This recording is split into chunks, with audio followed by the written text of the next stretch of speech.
F hub వారి పియాన్ ద ఫ్లీ గచ్చిబౌలిలో డిసెంబర్ 15న రాహుల్ సిప్లిగంచే Oscar range live concert. For booking contact. Hi hello, welcome to Suman TV. నేను మీ రోషన్. సో ప్రస్తుతం అల్లు అర్జున్ అరెస్ట్ అనేది యావత్ తెలుగు రాష్ట్రాల్లోనే కాకుండా భారతదేశం అంతా నిరసన వ్యక్తం చేస్తున్నారు. అంటే పుష్ప ఇప్పుడు రిలీజ్ అయిన తర్వాత భారీ ఎత్తున కలెక్షన్స్తో పాటు అల్లు అర్జున్ మీద ప్రేమ కూడా ఎక్కువ పెరిగిందని చెప్పుకోవచ్చు. ఒక ఇంటర్నేషనల్ స్టార్గా ఎదిగిన అల్లు అర్జున్ని అరెస్ట్ చేయటం చాలా బాధాకరమని వ్యక్తపరుస్తున్నారు. కాబట్టి అండ్ దీని మీద అసలుకి హైకోర్టు అడ్వకేట్ నరేష్ శంకర్ గారు ఏం మాట్లాడతారు? ఎందుకంటే క్యాష్ పిటిషన్ కూడా ఇప్పుడు 4:30కి బెంచ్ మోషన్ ఉంది. కాబట్టి అసలు ఎలాంటి తీర్పు రాబోతుంది, ఒకవేళ రాకపోతే రిమాండ్కి వెళ్లాల్సి వస్తుందా? సో ఇదే విషయాల మీద డిస్కషన్ చేయడానికి మనతో పాటు సిద్ధంగా ఉన్నారు నరేష్ శంకర్ గారు. నరేష్ శంకర్ గారు నమస్తే అండి. రోషన్ గారు, నరేష్ శంకర్ గారు ఎలా చూడొచ్చు అంటారు? ఎందుకంటే పోలీసులు ఇంటికి వెళ్ళటమే కాకుండా డైరెక్ట్గా బెడ్రూమ్లోకి వెళ్ళి అరెస్ట్ చేశారనేది కూడా మనకు వినపడుతుంది. అండ్ డైరెక్ట్గా బెడ్రూమ్లోకి వచ్చి అరెస్ట్ చేయకూడదు, వాళ్ళతో పాటు కొంత వాగ్వాదం కూడా జరిగింది అంటున్నారు. ఎలా చూడొచ్చు సార్ దీన్ని? ఇప్పుడు సంధ్యా థియేటర్లో జరిగిన సంఘటన గురించి మనందరికీ తెలిసిన విషయమే. దాంట్లో భాగంగానే చిక్కడపల్లి పోలీసులు ఎఫ్ఐఆర్ రిజిస్టర్ చేయడం జరిగింది. దాంట్లో ప్రధానంగా 105 BNS ప్రకారం కూడా వాళ్ళు ఈ యొక్క సెక్షన్ రిజిస్టర్ చేయడం జరిగింది. దాంట్లో ఆ యొక్క సెక్షనే ఇప్పుడు నాన్ బెయిలబుల్ సెక్షన్ కింద, కాగ్నిజబుల్ అఫెన్స్ కింద ఉంది. కాబట్టి అది లైఫ్ ఇంప్రిజన్మెంట్ కి వరకు కూడా శిక్ష పడే అవకాశం ఉంది. అదే విధంగా దాని యొక్క తీవ్రతను బట్టి 10 సంవత్సరాలు 5 సంవత్సరాల వరకు కూడా ఉంది అని చెప్పి సెక్షన్ అది క్లియర్ గా చెప్పడం జరిగింది. అందులో భాగంగానే సంధ్యా థియేటర్ యాజమాన్యంలో కొంతమందిని, అదేవిధంగా మేనేజర్ని కూడా వారం రోజుల క్రితము సంబంధించిన పోలీసు వాళ్ళు అరెస్ట్ చేయడం జరిగింది. ఆ జరిగిన ప్రెస్ మీట్ లో మీడియా సోదరులు కూడా అడగడం జరిగింది, మరి వీళ్ళని అరెస్ట్ చేశారు, మరి యాక్టర్స్ అల్లు అర్జున్ కూడా యాక్టర్ ని అరెస్ట్ చేస్తారా అని చెప్పి అడగడం జరిగింది. లీగల్ గా మేము దాని మీద ముందుకు వెళ్తాము, ఒపీనియన్ తీసుకుని చెప్పి కూడా సంబంధించిన పోలీసు వాళ్ళు చెప్పడం జరిగింది. సో అప్పుడు చాలా మంది చెప్పింది ఏంటి అంటే కనుక, ఎప్పుడు యాజువల్ గా కామన్ గా జరిగేది ఏంటి అంటే కనుక, చట్టం అందరికీ సమానమే అనే ఒక ధోరణి రాజ్యాంగంలో ఉంటుంది అని చెప్పి అందరూ చెప్పినా కూడా, డబ్బున్న వాళ్ళకి సెలబ్రిటీలకి ఒకలాగాను, డబ్బు లేని వాళ్ళకి ఒకలాగా ఉంటుంది అని చెప్పి సర్వసాధారణంగా ప్రజలందరూ కూడా ఎప్పుడు భావిస్తూ ఉంటారండి. అందులో భాగంగానే అల్లు అర్జున్ ని అరెస్ట్ చెయ్యరు, ఆ విధంగా కూడా ఎటువంటి ప్రక్రియ ఉండదు అని చెప్పి అందరూ అనుకున్నారు. బట్ ఆల్ ఆఫ్ సడన్ ఈ రోజు 12:15కి అరెస్ట్ చేశారు అని చెప్పి ఎప్పుడైతే కనుక బయటకు వచ్చిందో న్యూస్, అందరూ సర్ప్రైజింగ్ గా కూడా ఫీల్ అయ్యారు. అదే విధంగా ఈ విధంగా చట్టం తలుచుకుంటే ఈ విధంగా చేయొచ్చు అని కూడా ఉంది. అయితే ఆయన అరెస్ట్ చేసిన ప్రక్రియకి సంబంధించి బెడ్రూమ్ లోకి వెళ్ళారు, సముచిత స్థానం అంటే టైం ఇవ్వలేదు అల్లు అర్జున్ గారికి అని చెప్పి మనం మాట్లాడుకోవాలంటే కనుక, ఇప్పుడు ప్రెసెంట్ ముఖ్యమంత్రి రేవంత్ రెడ్డి గారి అరెస్ట్ కూడా ఇదే విధంగా జరిగింది. ప్రీవియస్ ఆయన బెడ్రూమ్ లోకి వెళ్ళి తలుపులు బద్దలు కొట్టి ఆయన బెడ్రూమ్ నుంచి తీసుకెళ్లారు, మోసుకొని వెళ్ళారు. మనం చూసాం ఆ విజువల్స్, ఇప్పుడు కూడా మనకి యూట్యూబ్ లో కూడా ఉంటాయి, ఒకసారి మీరు చూస్తే కూడా. సో ఇక్కడ కాకపోతే అల్లు అర్జున్ బెడ్రూమ్ లోకి వెళ్ళి అల్లు అర్జున్ బయటకు వచ్చారు కాబట్టి అది జరగలేదని చెప్పుకోవచ్చు. అయితే ఇక్కడ మనం చూసుకున్నట్లయితే కనుక అరెస్ట్ ప్రక్రియ ఏ విధంగా అని చెప్పి DK Basu versus state of West Bengal కేసులో సుప్రీంకోర్టు వారు 1997లోనే క్లియర్ గా చెప్పడం జరిగిందండి. అంటే అరెస్ట్ ప్రక్రియ ఏ విధంగా ఉండాలి, అరెస్ట్ చేయడానికి వచ్చే అధికారులు ఇన్ యూనిఫామ్ ఉండాలి, నేమ్ ప్లేట్ క్లియర్ గా విజిబుల్ గా ఉండాలి, ఎందుకు అరెస్ట్ చేస్తున్నాము అని చెప్పి అరెస్ట్ కాబడుతున్న వ్యక్తికి వివరించాలి, అందుకు సంబంధించిన ఫామ్ మీద అతని యొక్క సంతకం తీసుకోవాలి, అదే విధంగా అరెస్ట్ చేశాము అని చెప్పి తెలియజేయడానికి సంబంధించిన సంబంధికులకి కానీ, రిలేటివ్స్ కానీ, వైఫ్ కానీ ఎవరికైనా కూడా ఇన్ఫర్మేషన్ ఇవ్వాలి అని చెప్పి సర్టన్ గైడ్లైన్స్ అనేది ఫ్రేమ్ చేయడం జరిగిందండి.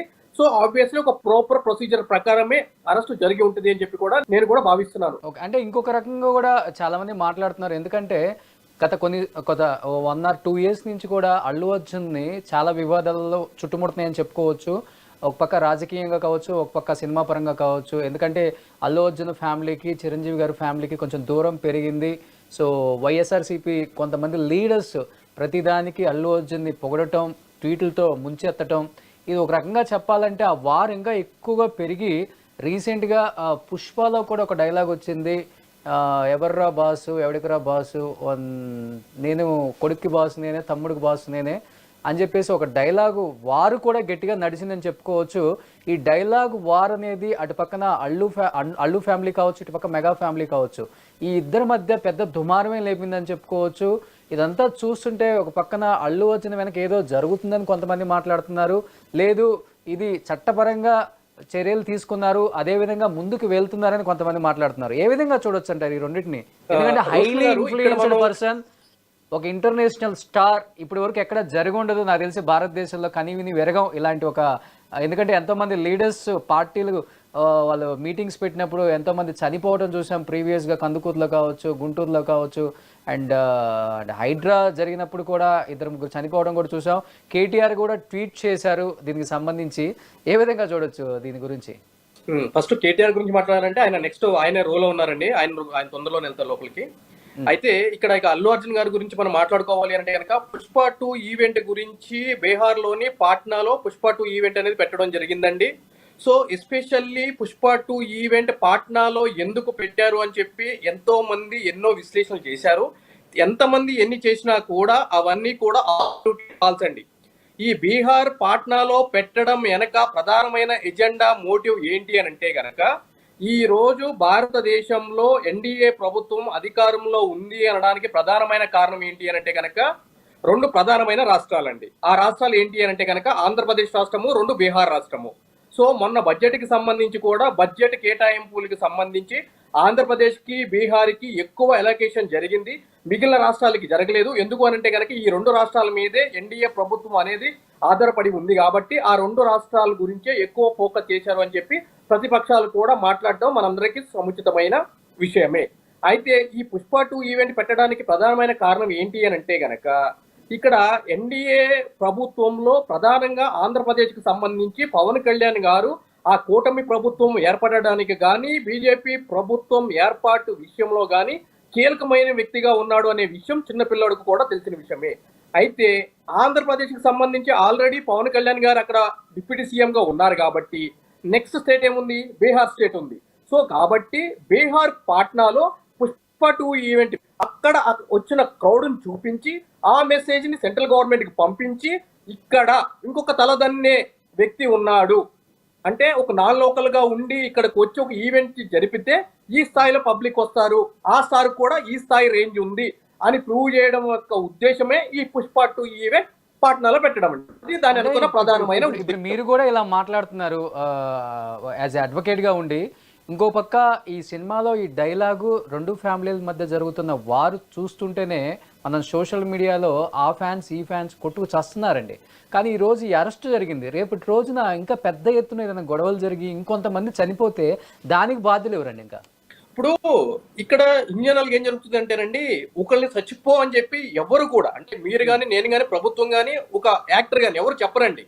ఒక బలహీనమైన పరిస్థితుల్లో ఉండి తండ్రుల కోసం కాకుండా ఎవరో బయట కోసం చచ్చిపోతున్నారంటే గనక అసలు అటువంటి వాళ్ళ గురించి ఆలోచించాల్సిన అవసరమో ఆవశ్యకత లేదండి. చచ్చిపోయాడు ఎట్లా చచ్చిపోతాడు? రోజు ఎన్నో ఇన్సిడెంట్లు జరిగిపోతున్నాయి, దాని గురించి మాట్లాడుకోవాల్సిన అవసరం ఆవశ్యకత లేదండి. తెలిసే ఉంటుంది గట్టిగా ఇప్పుడు ఫ్యాన్స్ వార్ గట్టిగా నడుస్తుంది అటు ఇటు మీకు తెలిసే ఉంటుంది. ఇప్పుడు రాజకీయ పరంగా ఒక రాజకీయ నాయకుడు చనిపోయినప్పుడు కానీ లేదంటే కనుక ఇటువంటి సినిమా హీరోలకు సంబంధించి కానీ ఫ్యాన్స్ మనం ఎంత చెప్పుకున్నా కూడా వాళ్ళు చేస్తూనే ఉంటారండి.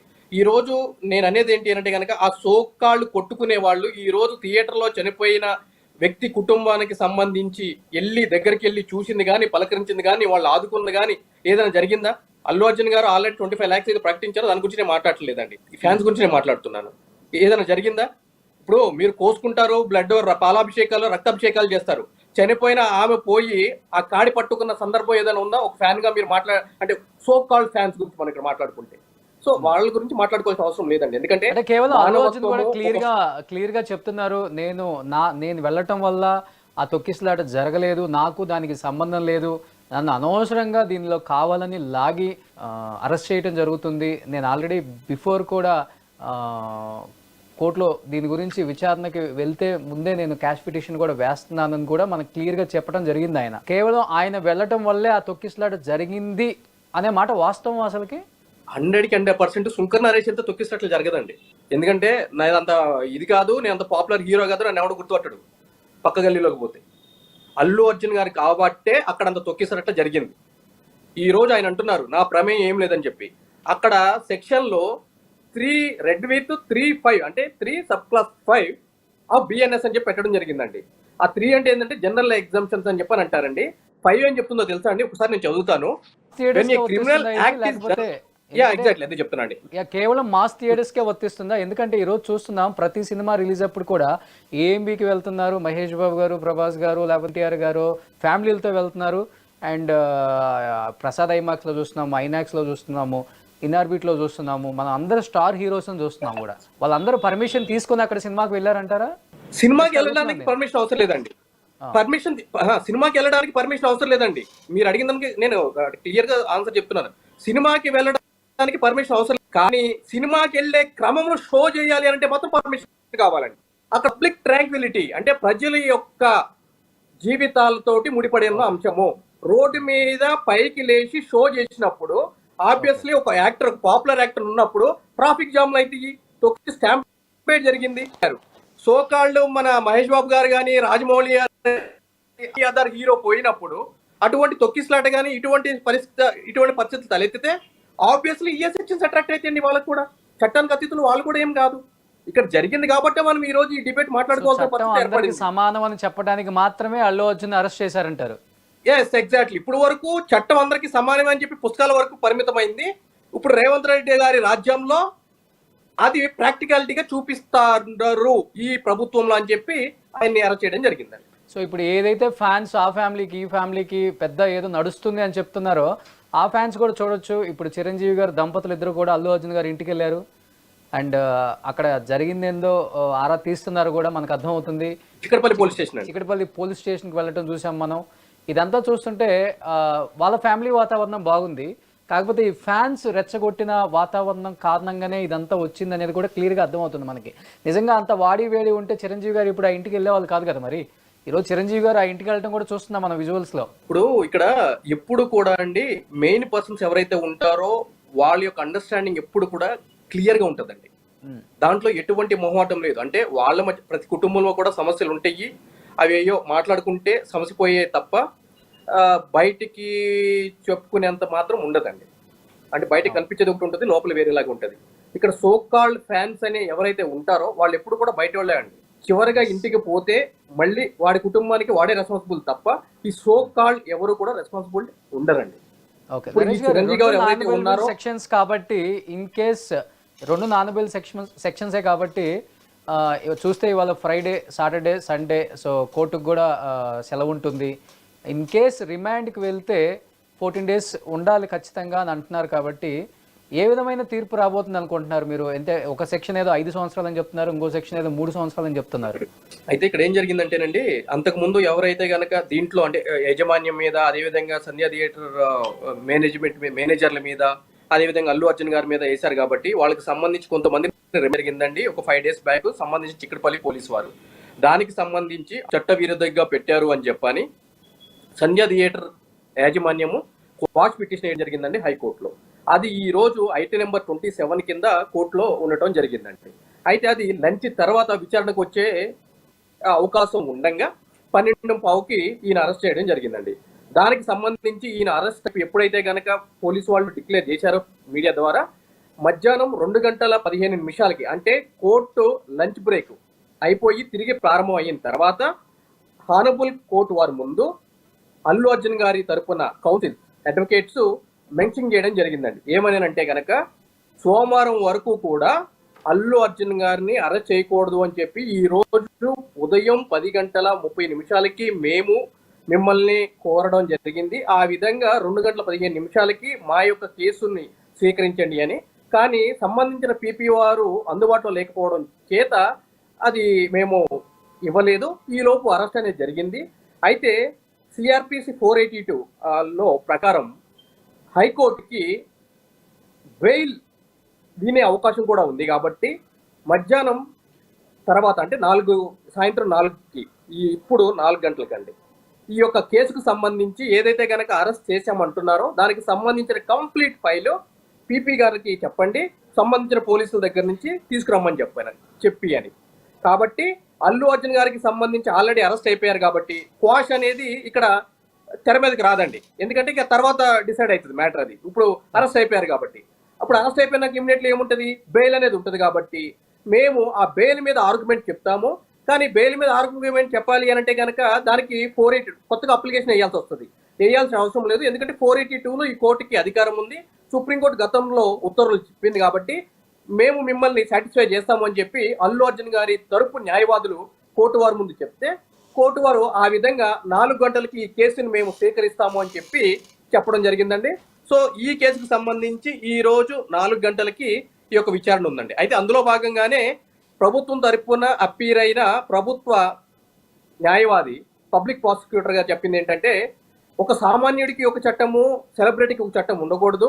ఈ రోజు అల్లు అర్జున్ కదా అని చెప్పి మీరు ఈ యొక్క పిటిషన్ అనుమతిస్తే ఇది ప్రజల్లోకి సామాన్యుడికి ఒక కొన్ని చట్టం, తప్పుడు సంకేతాలు సెలబ్రిటీలకి, పెద్దవాళ్ళకి ఒక చట్టం ఉండకూడదు అంటే మీరు చెప్పే విధంగా చాలా మంది బడా బాబులందరూ కూడా జైల్లో ఉండాల్సి వస్తుందండి. నిజంగా అదే చట్టం వస్తే, అందరికి ఒకే చట్టం వస్తే బడా బాబులందరూ జైల్లోనే ఉండాల్సి వస్తుంది. మ్యాక్సిమం ఉన్నారు కదండి. ఎస్, ఇప్పుడు జయలలిత సీఎం హోదాలోనే ఉన్నారు, రేవంత్ రెడ్డి గారు ఎంపీ హోదాలోనే లోపలికి వెళ్ళారు, జగన్మోహన్ రెడ్డి గారు వీళ్ళందరూ కూడా అటువంటి హోదాల్లోనే, ప్రముఖులందరూ కూడా అటువంటి హోదాల్లోనే లోపలికి వెళ్ళి బయటకు వచ్చిన వాళ్ళు కదండి. కేజ్రీవాల్ గారు సీఎం హోదాలో లోపలికి వెళ్ళి బయటకు వచ్చారు, సిసోడియా గారు, కవిత గారు. అది నేను చెప్తుంది, బడా బాబులందరూ జైలుకి వెళ్ళి రావాల్సి వస్తుంది నెలకు 4-5 సార్లు అని చెప్తున్నాను. అందరికీ ఒకే తప్పదండి. చట్టం అంటే రావాలని మేమే కోరుకుంటున్నాం.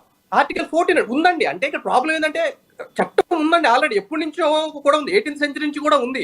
కాకపోతే ఏంటంటే కనుక మన పాలకులు వాళ్ళ యొక్క స్వప్రయోజనాల కోసము దాన్ని నీరుగార్చారు అంతే, అంతకుమించి ఏం లేదండి. So anyhow thank you so much Naresh గారు లైవ్ లో జాయిన్ అయినందుకు. వెయిట్ అండ్ సీ ఏం జరగబోతుందో, కోర్టు ఏం తీర్పు ఇవ్వబోతుందో చూద్దాం. థ్యాంక్ యూ అండి.